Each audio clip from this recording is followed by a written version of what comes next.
Hello hello, j'espère que vous allez bien. Alors quoi de beau cette semaine dans l'Infiltré, le parfum vous invite à l'onirisme, à la poésie, vous plonge instinctivement dans un monde imaginaire, féerique et marque une certaine forme de magie à Château du Loir avec la féerie des parfums. Ensuite, est-ce que vous êtes rêvé un jour en chef d'orchestre comme Pierre Arditi dans le film Maestro ou encore Sophie Ferdan dans la série à succès sur France 2 Philharmonia? Eh bien, vous allez savoir comment on devient un maestro, et ça se passe à la Ferté-Bernard. Ensuite, mon biseau est à l'heure du jeu et se plie en 4 pour vous faire découvrir les jeux de société. Et on termine en beauté au Mans où métal, bronze, cuivre, terre cuite, papier, peinture se tutoient. Un florilège d'œuvres pour un feu d'artifice rien que pour vos yeux. Mais tout de suite, on part où? Eh bien, à Château du Loir. Allez, c'est parti. En matière de flaconnage, rien n'est laissé au hasard. Chaque détail compte et est travaillé avec une extrême minutie. C'est ainsi que naissent de véritables œuvres visuelles, de véritables chefs-d'œuvre. Et d'ailleurs, certains flacons sont devenus plus célèbres que les jus eux-mêmes. Allez, c'est parti pour la féerie des parfums, ici à Château du Loir.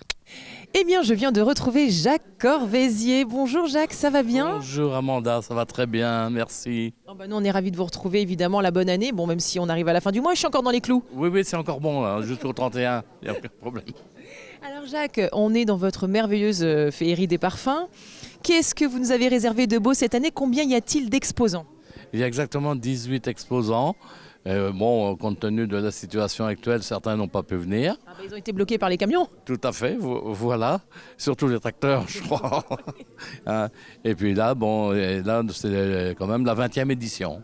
Donc on est content parce que ça perdure. Oui. Et puis j'espère que ça continuera encore. Donc on a des fidèles évidemment. Il y a toujours des fidèles et j'ai 2 nouveaux cette année. Ah bah c'est bien, on va aller leur faire un petit coucou tout à l'heure, histoire de voir. Alors qu'est-ce que vous nous avez réservé? On est vraiment extrêmement flaconnage, ou on a des petites choses C'est surtout le flacon de parfum, contenant et contenu, mais il y a d'autres pièces qui se rapportent au parfum puisque c'est un salon ouvert à tout ce qui touche le parfum. à l'histoire du parfum. Voilà, aussi bien la carte parfumée, la tigette, l'objet, voilà. Il y a des fidèles, donc on va retrouver. Il y en a notamment un qu'on aime bien. Parce que alors lui, en termes de parfum, on peut dire qu'il connaît à peu près tout, n'est-ce pas? Lui, c'est André Cogna et c'est le créateur du musée du parfum, justement dans la région de Limoges. Hein. Mais alors là, il connaît absolument tout sur le parfum. Bonjour, comment ça va? Ravi de vous accueillir. Nous, on est ravis de vous retrouver. Comme disait Jacques, vous êtes le spécialiste. Vous avez créé le musée du parfum à Limoges. Enfin, vous êtes incontournable, vous. Alors, je ne sais pas, je suis un passionné. Et c'est toujours intéressant de se retrouver dans ce mois de janvier, pas trop froid en ce moment, au milieu de collectionneurs et de faire aimer ce qu'on aime. Alors justement, la dernière fois qu'on s'est vu, vous m'aviez présenté des toutes petites bouteilles, mais qui étaient juste sublimes avec une histoire incroyable. Là, on est sur des très gros formats cette année. Qu'est-ce qui vous a pris? Il faut savoir qu'à partir des années 60-70, les parfumeurs rencontraient, ou plutôt avaient envie de communiquer, donc ils ont réalisé des flacons géants, flacons qui aujourd'hui sont des objets avant tout de décoration, qui sont quand même en train de passer du verre au plastique. Il faut savoir que le verre a pris une augmentation importante par rapport au gaz et à l'électricité. Il y a donc un petit peu un changement. On peut penser que ces flacons, en dehors d'être beaux, seront des valeurs refuges pour demain. Je vous explique pourquoi. Là, vous avez par exemple un flacon en verre dont on voit le poids. Oui, il est très très lourd. Et en voilà un autre. Certes, il n'y a pas le liquide, mais vous mettriez même 1 kilo de plus. C'est un genre de plexiglas, c'est autre chose. Le monde est en train de changer. Donc ces objets sont à la fois beaux et je vous encourage à les collectionner ou à décorer votre maison, votre salle de bain, parce que c'est quand même fort élégant. Alors dans les choses que vous nous avez, les trésors que vous nous avez ramenés cette fois-ci, qu'est-ce que vous nous avez envie de nous présenter? Parce que là... Alors là, vous avez quelque chose d'assez exceptionnel, le numéro 19, qui a été rempli avec des pétales. Et en fait, chaque fleur symbolise, sauf erreur de ma part, les fragrances, ou plutôt la fragrance, c'est-à-dire la rose, le jasmin, si ce n'est l'iris, et je crois qu'il y a aussi le mimosa. Voilà, en tout cas, c'est une présentation très très rare. Et vous avez le flacon symbolique extraordinaire qui est maintenant revenant à Chanel. Alors là, c'est lourd et c'est rempli. Ça, c'est exceptionnel. Ce qui fait la valeur d'un objet, en fait, c'est le trouver en parfait état. Et est de quelle époque? Alors, le flacon, bien sûr, date de 1921. On parle de ce flacon qu'Andy Warhol a sacralisé, que Marilyn Monroe aussi a rendu iconique. Mais ce flacon très étonnant qui a été créé dans les années 20 par Coco Chanel est aujourd'hui un symbole de la féminité et de l'élégance. D'ailleurs, une petite anecdote, sauf erreur de ma part, en Corée, bon, ça m'a été raconté, mais c'est assez drôle. Vous savez, on a transmis ce film Les Visiteurs, où ils versent dans la baignoire. Si ce n'est, semble-t-il, qu'ils se sont levés de la salle, ils sont partis. Non. Eh ben oui, ça ne les a pas du tout amusés. On fait la queue pour acheter du Vuitton ou du Chanel. Là, ils ne comprenaient pas. Bon, il fallait quand même leur expliquer qu'on ne versait pas plusieurs litres de Chanel C'était un film. Oui, effectivement, c'était pas une histoire réelle, une Voilà. fiction. Et lorsque vous avez un flacon en parfait état, une étiquette en relief, scellée, etc., ça vaut un petit peu de sous quand même. Et c'est appelé à en valoir un peu plus demain. Alors, est-ce qu'on peut dévoiler à nos téléspectateurs et téléspectatrices combien On va dire qu'un factice géant se vend de 80 à 1500 euros et celui-là est plus près des 1500 euros que des... Voilà. Que des 80? On va essayer de ne pas le laisser tomber. C'est mieux, je ne vais pas vous déconcentrer, j'ai pas envie d'être coupable de quoi que ce soit. Alors dans d'autres petites merveilles, faites-nous rêver encore un... Je me permets juste de rajouter quand même quelque chose. Il faut savoir que vous êtes sur un salon de collectionneurs, sur un salon antiquaire. Lorsque je me déplace, il y a des frais différents. Lorsque vous trouvez sur une brocante, les prix, ça ne doit pas être ce qui vous emmène à la collection. L'important, comme le disait Jacques, c'est la cote d'amour qu'on présente des cheveux de pierre ou quoi que ce soit. C'est faire aimer ce qu'on aime et pas toujours parler de prix. C'est la passion qui peut emmener à la vente et non pas l'argent qui va emmener à la passion. C'est ce qui fait que vous avez envie de venir toujours à cette féerie des parfums de Jacques Corvézier, parce que c'est quand même... Déjà, c'est un rendez-vous qui est incontournable. Deux, c'est pas bagel, si vous me permettez le terme. On fait des échanges, on fait des achats hier entre collectionneurs. Les gens viennent de loin, le temps le permet. L'entrée, je sais pas, elle est gratuite en plus. Donc, que dire de plus, quoi. Venez vous mettre au parfum. J'adore. Toujours le petit mot qui va bien en plus. Non seulement il est fin connaisseur et en plus il a de l'esprit. Je vous montre quand même un dernier flacon. Alors celui-là, si je ne l'avais pas, je ne le vendrais pas. On dirait du lalique, c'est pas du lalique, mais voilà. Là, on rentre dans des objets quand même de raffinement. Ce n'est pas lalique, c'est le fèbre, mais c'est quand même très beau.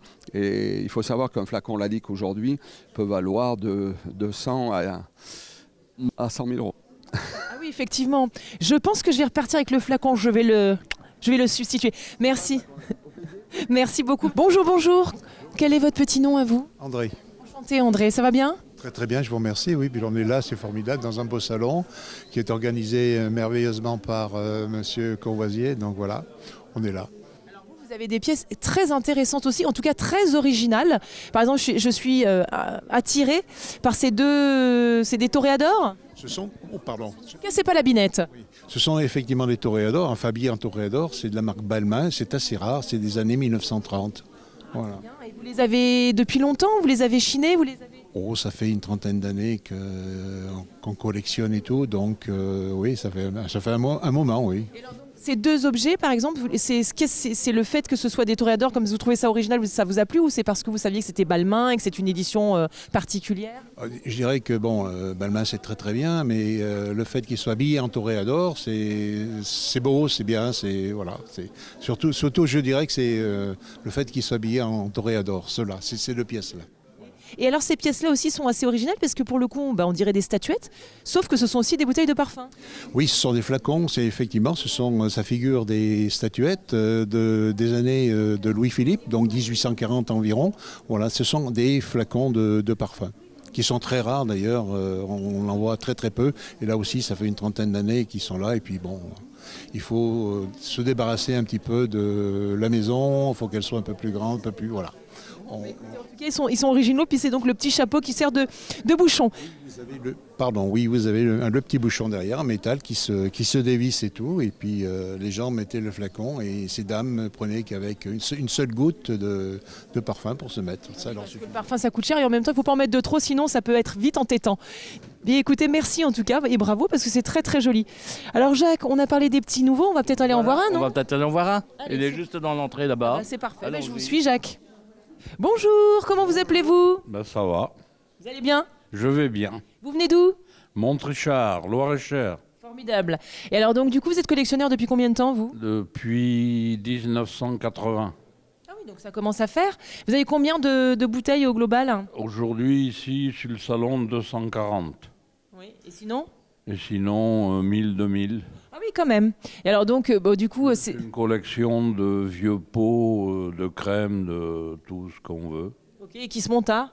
Ah, ils se montent des centaines. Ah, très bien. Et donc c'est votre première participation? La première, oui. Et pourquoi vous avez souhaité participer à la féerie des parfums?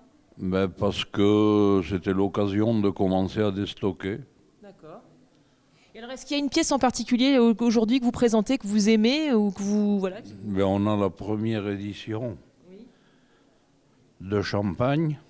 Oui. Et puis toute la collection Balenciaga. Le 10, Quadrille, Wang. Donc ce sont des parfums qui sont très... Oui. Bah, ils sont très cotés sur Internet, mais après, il faut trouver les clients, à mon avis. Il faut trouver les acheteurs et les connaisseurs surtout. Oui, voilà. Et très bien, écoutez, merci pour toutes ces informations. Et puis je vous souhaite un très bon salon. Ben, moi aussi. Alors bien évidemment, Jacques, on n'a pas parlé avec tous nos exposants parce que c'est pas possible, on n'a pas le temps. Mais il y a un florilège de choses, donc en fait, il faut venir découvrir tout simplement. Absolument, hein, ça vaut le détour, et d'autant plus que l'entrée est gratuite, hein, pour attirer le monde, bien entendu. Et il y a de très très belles choses, de très beaux stands à voir, et il n'y aura pas de déception. Ah bah non, c'est sûr. Il y en a pour toutes les bourses, il y en a pour tous les goûts. Il y a vraiment des choses rares. Les gens sont connaisseurs, ils aiment leurs flacons. Donc il y a vraiment des choses sympathiques à venir chercher. Hein. Ah, tout à fait. Ah oui, c'est quand vous allez trouver des flacons qui vont être plus récents que d'autres. Il y a des flacons qui datent sûrement depuis plus de 100 ans déjà dans le salon. Il y a sur un stand, on a des flacons magnifiques. Il y a des éditions limitées, il y a des choses qu'on peut trouver qui sont rares. Très limitées, des choses très anciennes. Et puis, bon, comme je voyais sur un stand tout à l'heure, on a Chanel numéro 5 et il y a tellement de modèles qu'on ne sait plus lequel qui est le plus intéressant. Ce qu'il faut spécifier, c'est qu'ici, on n'a que du vrai, c'est pas des trucs frelatés ou c'est pas des copies, ce sont des originaux. Ce sont que des originaux, c'est que de vrais parfums ou de la véritable eau de toilette. Il n'y a aucune copie, hein. C'est pas ce que l'on trouve sur Internet. Internet et brocantes. Voilà. Alors Jacques, est-ce qu'on a des petites choses à nous annoncer avant qu'on se quitte? Eh ben, je peux annoncer le prochain salon qui a lieu dans un mois, c'est-à-dire le dimanche 3 mars, le salon de la fève. Hein, là, les records vont être battus, vu le nombre déjà d'inscriptions que j'ai. Et puis ensuite, on arrivera au 1er avril, au lundi de Pâques, pour la brocante de printemps. Fantastique, que des bons rendez-vous. Écoutez Jacques, je suis désolée, mais on doit vous quitter d'ores et déjà parce qu'on part à la Ferté-Bernard, nous, maintenant. Ah oui, c'est à l'autre bout, là.